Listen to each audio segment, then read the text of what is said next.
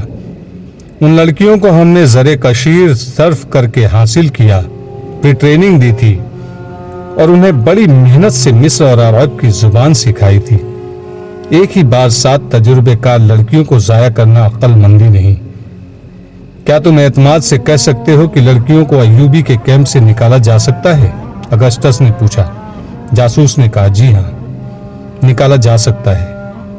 اس کے لیے غیر معمولی طور پر دلیر اور پختہ کار آدمیوں کی ضرورت ہے، مگر یہ بھی ہو سکتا ہے کہ وہ 1-2 دنوں تک رابن، اس کے چاروں آدمیوں اور لڑکیوں کو قاہرہ لے جائیں۔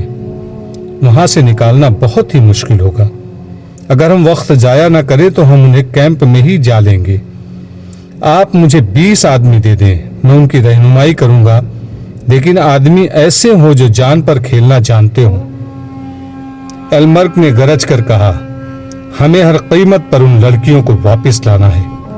اس پر بحیرہ روم میں جو بیتی تھی، اس کا وہ انتقام لینے کو پاگل ہوا جا رہا تھا۔